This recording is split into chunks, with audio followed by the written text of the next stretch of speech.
We must work together to ensure the progress and growth of our dear nation. May God bless us all in our homeland, Ghana, and make us great and strong. Nyce FM.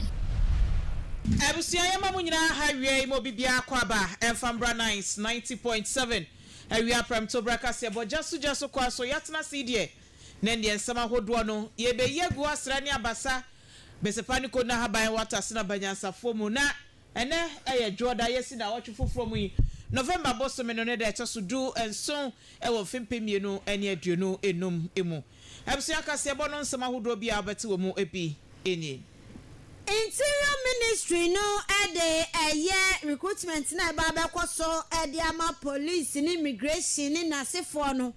12 aboy afi na portal no omo abie sanse omo chese 12 bo a anomba bie nti mu anamo ya na enko ni nyina no no mu nya mbie nti 12 aboy afi anomu bebie na nhihye ni ade a wo hu ni nyina no ye benya ntoboase ene no nko ampo na ye beka na ya pon a wo hu do nti ye benya ntoboase achirechire mumu na sadia na wochwetwe mu no Ghana onye de boy ye nipa e kopes asra adwuma ni mu akọ nipa nsia stampede sisi ye mebi hwere wo nkwanno mpanifo twese senso wo de hihye foforo aba na mo de hihye foforo aba ya na ye nuanom so ye deport wom efi America man mu na ya je o my Ghana ko Facebook a ene eduwa ubehu immigration force de na asio ye twi bi form twi enye asem ketwa ora muntaka akasafa ho sarada dom kuma e wo mra hyebedwem nso se attorney general wo ma mechirem se yo ya ye de obi kopie mposi akachi ye se man bela ne atam se tie nie sika kese ne de aturi trace wo no wo mra mechirechirem na ora Ibrahim Eje eye former assistant secretary Edema Ankane Mampeni eye na nadu dankwa Ekufuado na ochire se Ghana ye presidential jet no omohwe na omoton no mom omoton foforo na ebeboa omonton ebesin se ena ha se yakoye etena ha se no na ukopiemu ewepoye mantemu akwa yesine abrante bi se onye post ni ope post atade ahye akotututu ma wo ba hema ehun nsem akwakodi mu bi mu nkyeremu ye de bema etefo National Identification Authority de krata ba ukọ TikTok ane na watwe awie yemfoni bi ni na mo yesi omo koyo Ghana card no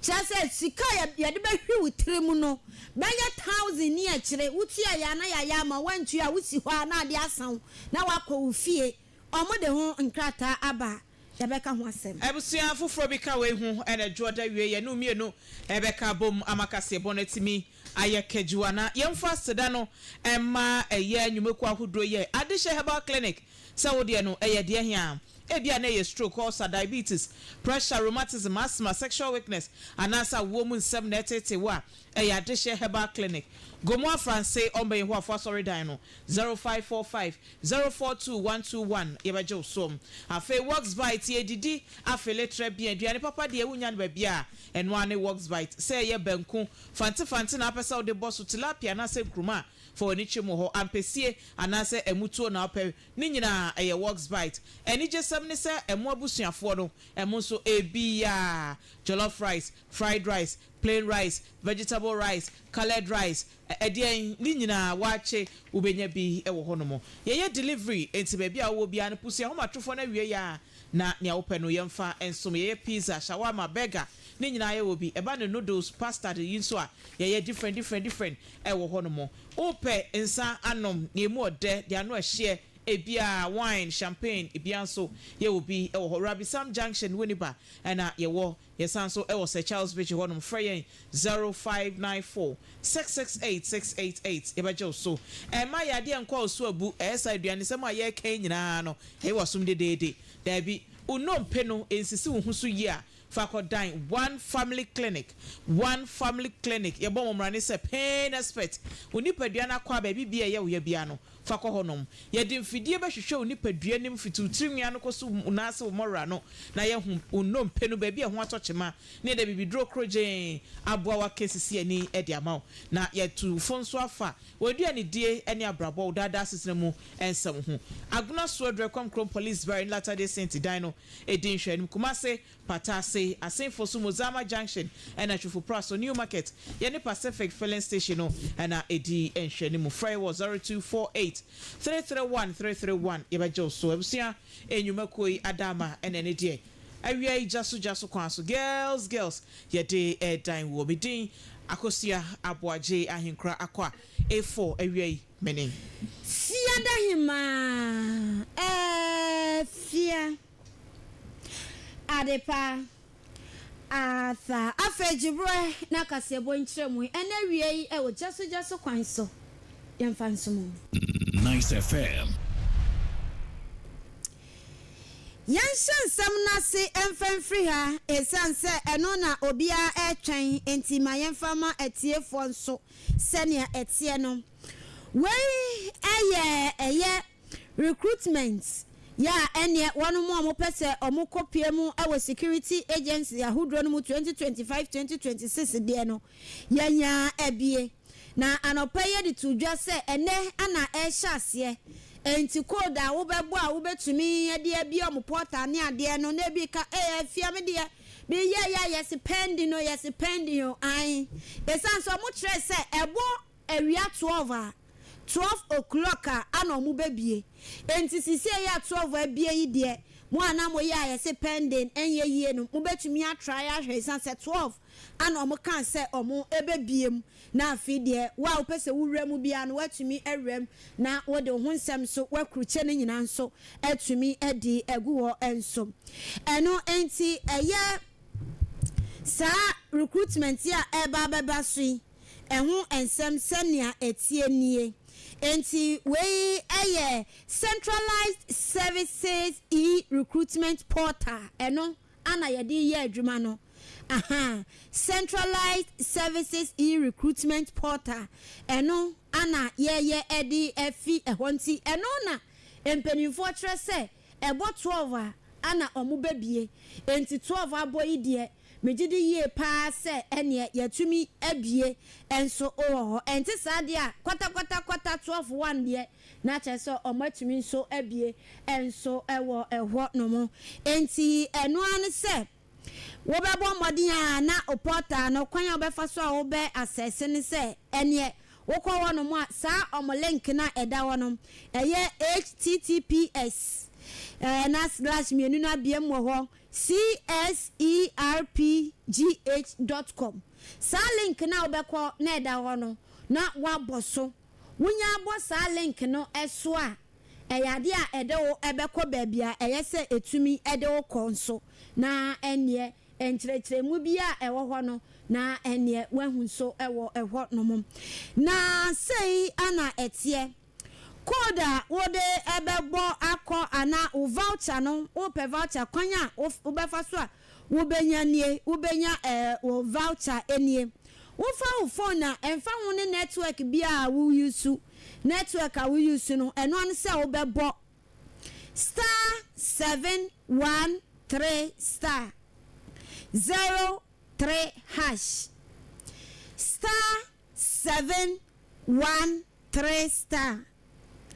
03#. Woko Facebook a eda ho boyi yeyi wo ho enti se me bo na wontie a woko Facebook a na wakotwa na ni de wahu ni ye won so wontumi nko Facebook no me sai ice so abo ama obiem *713* 03# on all network we ufa so a wobetumi enya o voucher na wodi atoa registration no eso anase woko GCB bank bia wonimu a GCB ba bia wo no kro a wo so no se GCB bank ho na se ne code we na wobebo na wani so betan a wokọ ho a eno nso wobenya voucher ni ebi enso ho na aboa wo ba bia ye nkase ne miaye he ya na se bia ye he enti sei ana etie na yase bo amodiya se munya voucher na srenyen ade a wope eduma ne donso ya Ghana Police Service, Ghana Prison Service, Ghana National Fire Service, ana Ghana Immigration Service. Mepacho Ghana Police Service, Ghana Prison Service, Ghana National Fire Service, and a Ghana Immigration Service. And who recruitment? Anna ye. Enti wunya o voucher na watch say me pe police, and me pe prisons, and me pe fire service, and me pe immigration. Obi beto ni nyina de be ye me pe police, immigration or the best select ni nyina mpacho. Ya say baako 1:1 enti na wa select enso ewo eho. Na ne edi wo biam ni say applicant ni nyina momo modern say instructions na yesese gu ho no mo bedi so pepepe sene ete di super pepe sene ete na wudi super pepe yewi a omo a yebefa wom no omo a yebe shortlist wom no sanfo na yebe from for screening. Sanfo no ana yebe from for screening ti ukonya voucher na with the particulars egu eno nche say ya fa wanya message say ya fa yebe ye screening ene enti bram pacho wonka ho ene ya wo betwen ekire na omo kire say medium man for bia ni ba bia enti wo yebe ka say na recruitment ni kwaso a o tuasika for be ye 1000 me die ye na ye show o man 1000 be kwa ene sikasam ho ayede wujeja ho a obi fa ho ayeye setam enso a wonti omone medemafo bia eni twaka wo ba bia enti emo obi enkodada sikatua bia ni ba bia apart from say voucher na we ya ubetua 220 Ghana cedis 220 Ghana cedis for registration no enti sika mo bia ayesa usika ebehye enso ewo eho enti sa na ehunsem esifa etie enso ewo no mo afenso wo obema force information wonwie eyi tesha wisimawie ya wo date say wo se me ya wo mi date say wo fi ha wo se mi fi ha eya na man for refi so mo aye Ghana card aye beje Ghana card nenso enti wo the information bia enya no kregu ho a eno no yesi omo ha mo humpo enipa no kra dosu ana ye pay bia from ti wo yesa na wa boa wom enti wo the information bia enya no kra fa ho ekoko to na ye hu se with date of birth na ye no kra wo si wo ye enya no kra ye hu a omo ha mo ho kra mpo ehwa na ye disqualify ho enti yen hyase na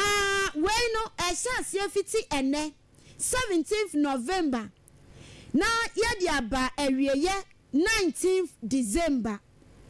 enti yabeka say ye 1 month ana omudiri ye say adwumadie 1 month and 17th 19th enti the infant say 1 month from ena kwasi 19th December ni nyina wo akwanya no say wo be apply wo online ana say wo be ko akwaje wo voucher na watumi enya na wo de aye wo ho akwanya no ho from ene to 19th enti anya ho prepare enso ewo ho na mbo buya ntam so a na wate won sanso afri ho enso ewo ho no mo me pa cho information a omo be hia nie say wo maye wo basic education or basic biography ensem bia ye hia o mi fi ha bibi sa mi ko school ha mi we school ha omo hia no ana baby a wo fi baby a what say ana na medical academic information ni nyina abomodin say wo be provide ni nyina enso ho wo wi a omo hia passport picture 530 by 413 530 by 415 size omo pen no enti passport picture no 530 by 415 background no say a red omo beje a white nso a omo beje afi omo benya o biometric birth certificate JHS certificate SS WASI technical TVET certificate enunsu ebehia nti ebia wo say ene na ya ye no WASI ebia ko SSS de fabra was in swa technical schools na ukoya TVET in swa omu behia ni nyina wo provide wo online wo no umfa nkokuta wo munso ho enti wo de no beko ansana ne aka yesa wo de konso de akọ ana wo tertiary education wa tertiary enu certificate afi ye wi a wo ye adwuma bi ka ho a professional bi ka ho a enu so ni certificate no se ene ba bi wo yesa wo provide a na wa provide enso ho wo akoso ayi for affidavit ebia na wasesa wudi ni bia ka ho eno no enka wo particulars dada ho ntia se wo koso affidavit na etumi de ka ho no eno so wo be provide ho na mom omo kire se wo sesa ho age de eno enka ho wo sesa ho age a eno ne de wo di affidavit kra na enka enso ewo ho ntia no so yenhye no enso sa afin so uploads na be ko ni nyina no omo per size 1.5 MB 1.5 MB ana ma enye PNG anase JPG file format no menye anu bi enti sana ehunsem esifa etie ewo ho enti ombenya o professional pins for medical ana architectural applicant for no ana Ghana card number Ghana post GP address digital we ya digital address eno so omu behia na omanya wo phone number na ya active enye na ya fra de betia be frɛ na adum ana fi wo email nso a eno so eye adwuma enti onsa matome bo ase because ye be ye we kra ansana na ye be sori kra hu donti matome bo ase a kyerɛkyerɛm because anopa ye kan na minya course ne ade tina me waste time bebre wo hu me di a kyerɛkyerɛ mu no enti saa nyama we nyina wo be provide wo ho ne nya ne se wo bo code na ne se wo provide no we provide star 713 star 03 hash anasa o koto voucher na wo de no na information we na mabobo so nyina no we provide enso ede amawom enti mpachaw saa na ehun samse ya hyase afinne to 19th December akoshan sama ya ade na watu obuase a kyerɛkyerɛ mu aka ni na no pacho mo bia me fresh na mo say because we nya chew pop pass and forget here no baba ngwe tribute abonte so say say and some information does I say mo ya kan wi a ya ne edi to tribute ya ka kyerɛ mo Ghana fo na ya dwende anwumre be ka ne de o kyerɛ be ka ho want I say me ba mo cho de afia keka nyina ya Ghana Police Service, Ghana Prison Service, Immigration and Affairs Service and wakeka kyerɛ mo no na mamefa soldier for de no emfa nto aso ne atie nie Ghana Armed Forces and penny for kyerɛ sɛ na watwe atwa mu no asɛm eto o my Ghana yɛse ne wo pasra adwuma ni mu akɔhya ne bro ɛne nkran pumpuni mantem so Elwak Stadium nya senketoa enipa gi twigi trada kopie mu ho no mo mani de ye bie gate kitua yi a anka wo mo edi ani mu bedi ka aba no mo ewo mfimfin aba no mo ewo akira aba no ɛne hey speed na wo mo omunan anye fom kakra bi te hwe ne kyese yeteta nkrofo mati so man nkrofo ni pensia fom ahwero mo kwa wo mo so mo prepra enya senketoa na no na Ghana Armed Forces and penny for kyerɛ sɛ ekoba asa no wo mo twen atwentwen kakra wo mo twentwen so hwe yesi mu wura mu ahwe ye mirika sa no aden wo mu nyina so ko school ayesi ye ne abie wo nyina mirika eno na Ghana Armed Forces and penny for chem kyerɛ wo mo twe sensen kakra ansana na wei wo ba be hyase adi hu dwuma biem na hyase ni mu no na wo mo se wei de wo mo de hyehyɛ ya to ho nyame ya dom a ya woda ebe na recruitment no besan ahyase na ya woda ebe no wo mo kyerɛ sɛ centers makomako enum na wo mo eba ababeye anase centers nwɔtwe wo mo nyene nyina wo Elwak ho biem nipa no kɔbɔ mpe so sa biem ehunu bi penti na bo aserewa gen background we yi na ni ato nkyɛn eto mo pese besi sa biem ti centers nwɔtwe na mebe abobɔ so de amawi ti mo a asra adwuma no soja adwuma no mo pese mo kwakɔ pre ebie no montie se Elwak Stadium ho won beye bi na fe Elwak wona so beye no two different centers na be koso ewo Elwak ho na fe Nicholson Park I know ewo Bema Camp ho so won be chemu mienu na chese sese de nya 4 centers ewo ho no ho ɛna afei nso ɛyɛ training and doctrine command ɛhɔ nom nso ɔmbɛyɛ bi wɔ hɔ na afei teshi center 2 ɛhɔ nso ɔmayɛ bi wɔ hɔ ne kyɛ sɛ ayɛ 6 no 6 ɛna afei ɛyɛ eastern naval command wɔmbɛyɛ bi wɔ hɔ nom tema hɔ nso wɔmbɛyɛ bi ɛwɔ hɔ nom enti saa mmeayɛ yi ɛna kyɛ sɛ wɔn ɛbɛyɛ wɔ hɔ nom ɛde ama Ghana for ɛno nti wɔn kyɛ sɛ hwɛ na nipa mbɔmpe so ɛntimi ama na wɔn to aso kyɛm kyɛ sɛ wo bibia a wobɛ qualify for saa 600 nkrankwam for nipa 600 nipa a wɔn fa wɔn ɛwɔ hɔ no wo bibia a wobɛ qualify no wobɛnya SMS text message ɛwɔ wo phone so wobɛnya text message ɛwɔ wo phone so na text message a wobɛnya no wobɛnya date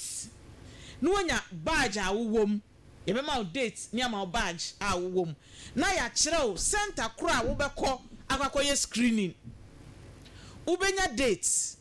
na wonya badge a wobɛjoin ne no masa akyerɛ wo center koro a wobɛkɔ akɔkɔyɛ wo screening ɔho ɛne o ada nneɛma aka no wobɛkɔ akɔkɔyɛ wɔ hɔnom afei ɔmo tu obi biara fo sɛ hwɛ na obi ankotie obi ano anka sɛ o na wo de ɛwɔ akedo kora de menkɔ minimum obi wɔbɛme afa simple kora ɛne wa wasɛm a ɔmo se wo a wɔanya text message no wo a wɔanya text message ni bie no wɔmɔde ya na frɛ number yi pen ne paper na yɛ ready wo phone na yɛ ready paatwa baabi a wɔn pen paper ni hɔ a pɛbidie bi pɛbuo bi twere gu baa bi ho ɛnfa maame ne dan no twere gu maame ne dan ho ba no bi sasa na twere gu apa ne kyɛw twere wɔ se after ya wada no mukɔ recruitment ni wie wo a wɔanya text message sɛ ya fa unti bra bɛyɛ yɛ friend ne sɛn health screening anase unim badge kora wo mu a frɛ number yi paatwa mo yɛ ready me bobo number no wo yɛ soldier for no 0256 405 104 0256 405 104 anase WhatsApp yomo ewo 0256 405 154 number ne nyepe enti 104 ena 154 ene twato ena wo mo kyese all from anasa WhatsApp yoma na fe omo a etumi assist na omo kyerɛ se omo anano ekoba se omo eprepra no a omo da ya asabia no omo show omo free ekosi asie twan na omo show omo si asie twan wi a omo de protocol omo ko screening omo ko health screening na se omo nipadua mu yare bia anim na omo qualifying kwa dia automatic ya form automatic omo pra nom da hospital no automatic ya form na omo si ya mom no mabusu afọ kokọ o ba mfa obusu ani nka ahomma emfa o ma me nka ahomma yesi na no ne ekoba ya stampede nyina ba so nipa bo piece nyina se obi ba ne papa di nachi ne auntie di nachi ni bra pani di nachi eti nipa na doso masa wani abrisi upe soja di a ma mi di wachi ko eden wani abre soja ni wo komi afo adwuma mu a wo bra pani di wachi ko eden yesi nkrofo bobusuafo di obusuafo do kraje stadium ne half yeso ba mfa busuani bi ama why afen so mo se wo mo a efa mu hwere wo mo kwa no so no de interior minister e di atudwa che se wo busuani bi o qualify a ono so e be fa no automatic krofo ni automatic placement omo di obusuafo be ship do qualify yes on qualify kra na e fa na ship do qualify na emom empanifo eye nhwehwemu se de ekoba ya sa stampede eba aso no so omo ye mu nhwehwemu na se ye onipa bi ensa no enfomso bibi no wanye ne yie ene ma nipa ihwere wo mo nkwa o eni aso twe se fata no wo de be mo panti wo de mpanifo akuku da mi na asi ho no mo a ene sa nhwehwemu no wo mo eye Kennel ba kun ni di way aha Kennel ye F kusi da ko ena fe Kennel GB dua sa mpanifo ina ye de o mato ano a o mo ye sa nhwehwemu no enti o mo se mo baba mfo mabusuafo nka ho ma when you group soja near dia ubuseni wo me hwe enfama when you mra wo ko soja when you mra wo ko soja eno na wo kwa no so nkwa wontumi ne wo fe ko ja no say ye ko ja ye hyehyɛ wo mu ne sister brother papa dinachi when you mra nkwa na wo papa nkwa na wo ma nkwa na wo busu nkwa na wo bra pani enti when she ya to your boss ya kyerɛkyerɛ mu tini aka ne de ye di gani wala ujejereje we nyina na wo se wanti ase de ene na kyerɛ sɛ eno no wanti ase afre na madam dem abobɔ no na ewo banbo insenseme mu nso na interior minister e de atodwa mfoni bi ene enam social media iso a etwagu na ne de immigration fo echi obi fom se yire de enie ye chini fom ye na oyo ba me se ye chini fom ne to wo so our body nso kakra ne body nso asa ye soft ntia ne ye chini fom na ne to nso wo so ye chini ye fon ni nyina over Facebook ka be omo adi etire no mo nso ni mu o ana ye ne kwose osi onko Nini ye enkwafo ya mu America ya deport wo mu nya ya se o mu de amfo mu mbre ya na ye de bia be pie mo Ghana enti we no ye deport wonya bedu kotoka da bi ye do mu wo hotel na hotel no mo na ye se ye yi o mu afi ho de o makoba bi fofo mo se da ase jama ye ja mo kwanyane no nti ya petampe onti ase o se obeba tra Ghana onti ase adentino mu yi na afiri ho onkwa na otena nso ka ho ni abo na bomo no ana migration for is madam you go ana osi onyo na ne meja me want for say we da form a ye betwon enti mpacho enie enya sabi obi a wawu o enkwa we otiasefo na kire se ye na bomo ye chine form to say sabi obi a nkwa kra ni mu eno ne de okwa enya ebe yo bia wonti otiasefo na kire se immigration fo ye twene yire na papa ba ko kan won de se ya ne asi abre ne nya asem ketwa ya twen kakra bi videos ne dia wo bi 6 minutes 3 minutes ni ade na so ya twen ketwa bi guso a ya twene form ne ntie nsem a na papa ba ko nso enam ekira na ono nso o kan se ne immigration fo ne ye no enye they put the someone who said man me so free me super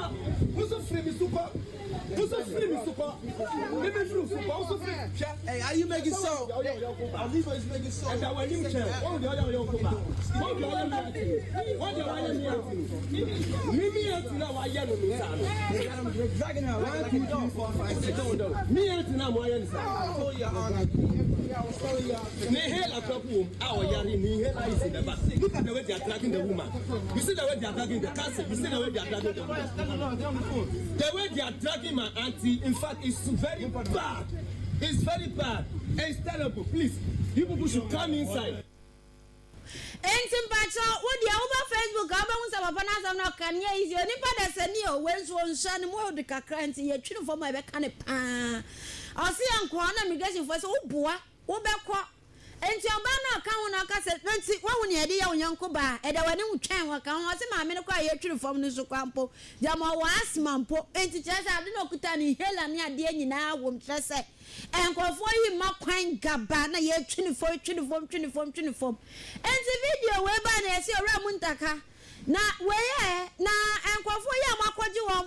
ye deport wom na mo si Ghana momra na ne dia mo ni US abaya ko agreement no mo aba na je se mo ji wom aba mai mu na mo abetete wom ana se etise no si o eye sa na eti no mo so kra ho video no na kire se eye asefem kakra ni senti eyade a wahye se omomodin a na nhwehwemu bia na ese efata no omo enhwe enyemu nhwehwemu na afi na etie no emane antia na ye twu maame ne fom saa no na emra no chese ono kakra wanya se maame no sebe oyare kakra enti odadro so ono mo adro ase wanya na adro ne bia no ma na wa ye hyper kakra enti sabe na omko no num na adro ne binti ase na wa ye hyper enti onu am gidi pa na mo so say we your ba o we be mema you are ba ya be kire ana ekokoba asa say ya no kra say ya no kra ne de omo kire na mbom omo besre se omo mfo bia ma omanmu emetete ni sa ye dan ya oman Ghana na ni ntokwa yesi bokui eye na bi mu adwane omu na mu akopi obi maso nti omo hu se kra wonso ye Ghana na ko ba bia ye betumi di wa fam enye omo pe aban ni nim ho hwe omo nim ne nti a esisa ni senti omo be ye hwehwemu na ba bia It's just when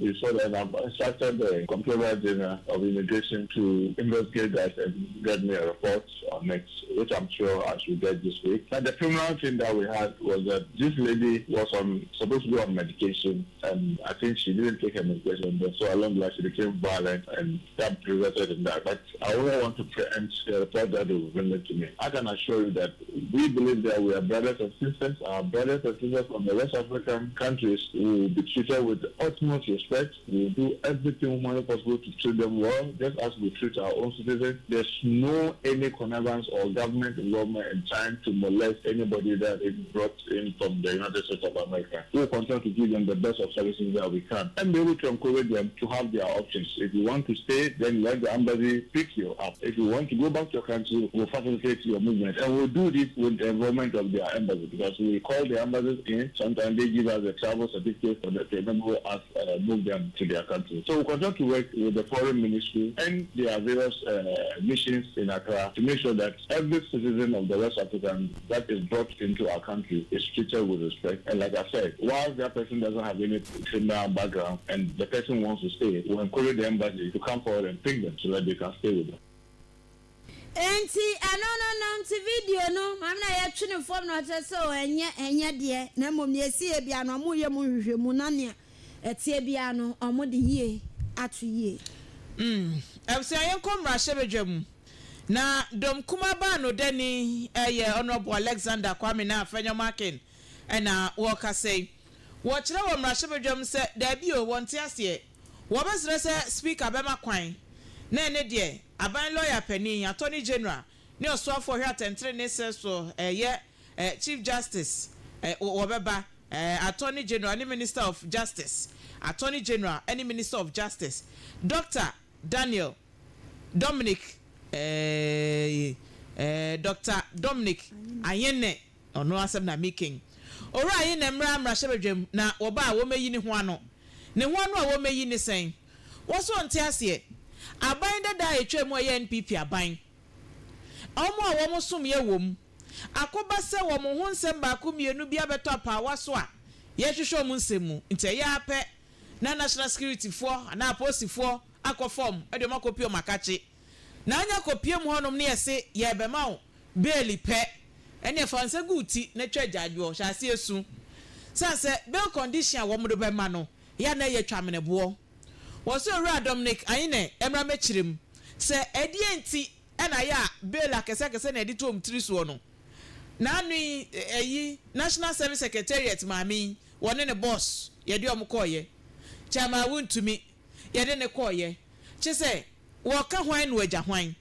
wo se ya bail no esoso dodo enso ade no ye hwe wo case no ni ye hwe wo charge sheet no eno ho ne ye hwe ama wo bail condition no no dream hu 10,000 Ghana cedi ye de ahwe kwabra ni tim wo bail condition no ya sande with two sureties ni asade aka ho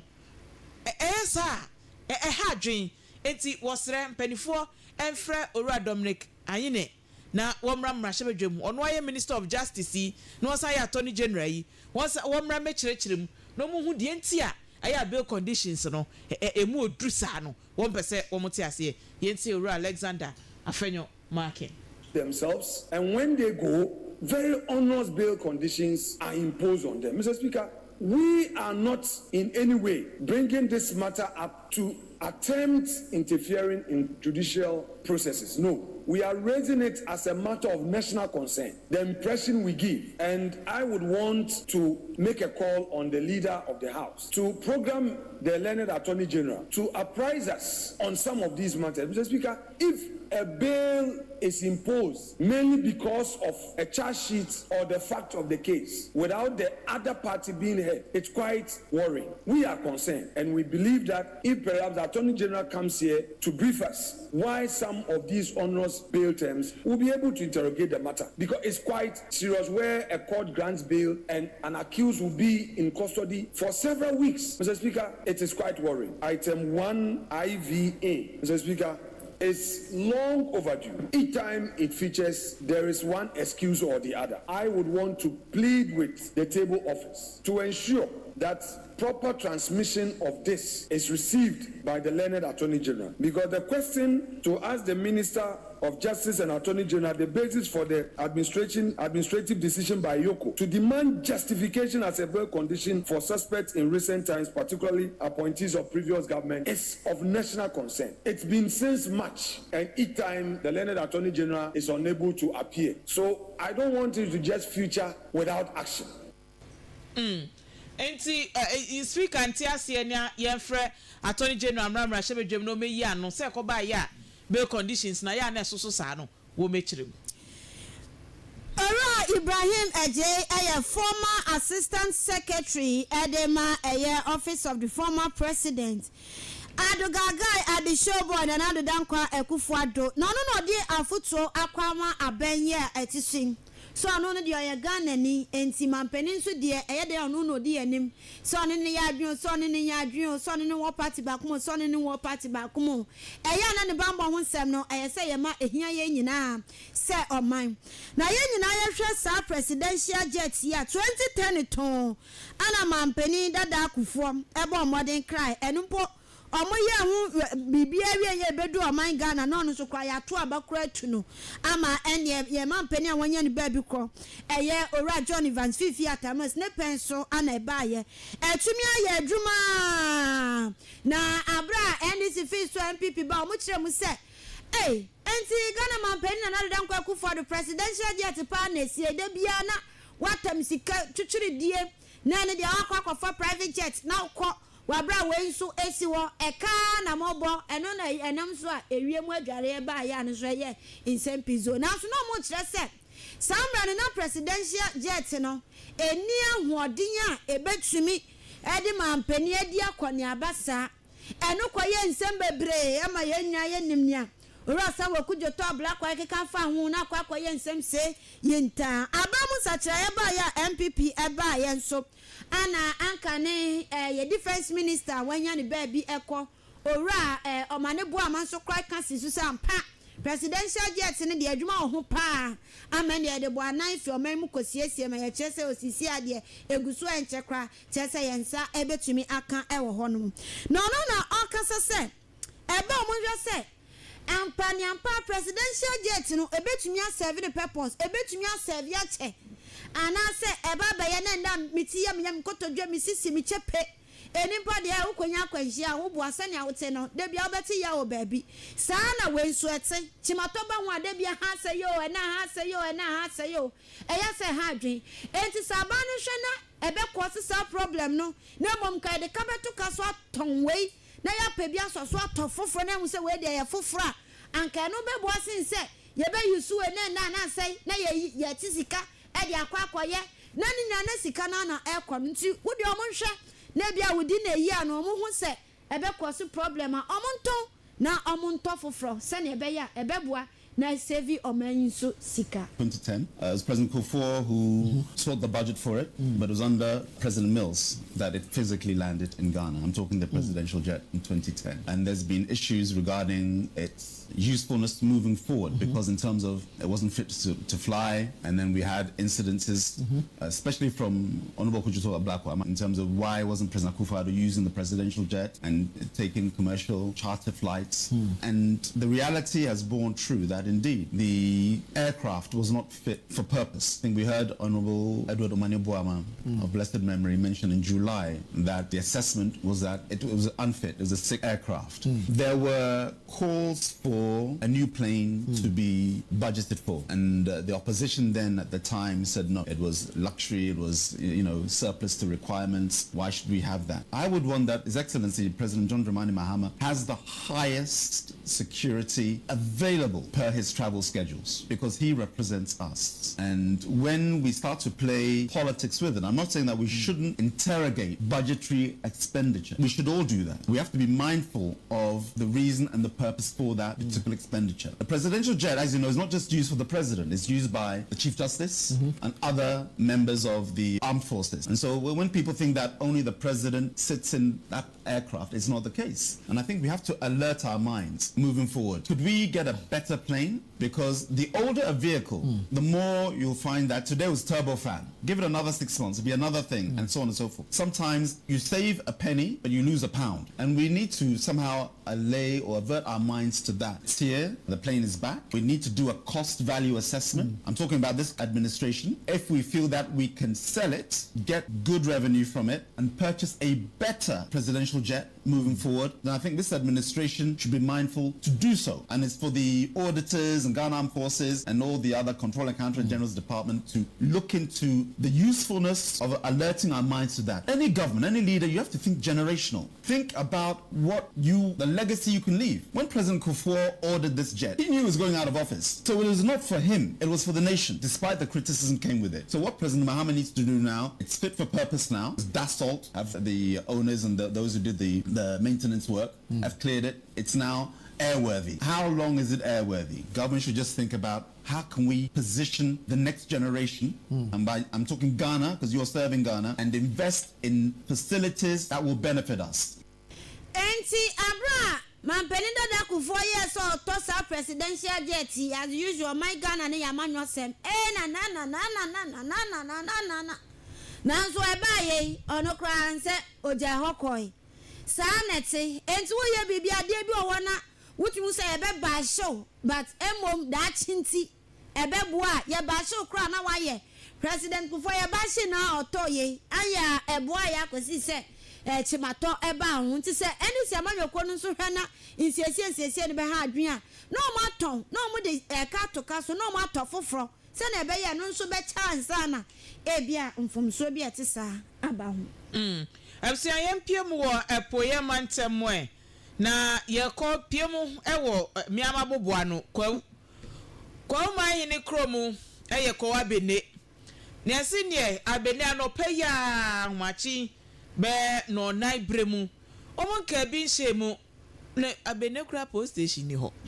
omonka bi nhemu anie abrante bia o hye post atare e kire se ofri national security ni e owura wonoma etu pipe nesanse sa bre no na ko man hema enso ewo ye ahimfie ho na adwo agemfu a enso ahimfie oni pipe eka omamiti ehye ne kamu eka ne ti ehye eye ne kamu na ne pua eye Toyota Land Cruiser ibi kan ne ti hye mu ne pua etu kai ekoye na nano na ne impenifo ne hemfo ne achiamefo ewo kwawa bene efra posifo a ewo mpraye so wo ma ewo nkokọ eno ma ewo kwa ne so nyina bi se na national security for mutimi me operation ewo kwawa bene wo bra aposifo ewo empatam ho nyawe wo mu bisa aposifo se hwan yesu ba wo bia wo se posi atare da bi wo ma ye roko wo police stations awuro ni nyam se da bi yesu ma wo bia na besi sabre ya ye no wo kasa ide posi fo mpedifo chese omo trake car no won kram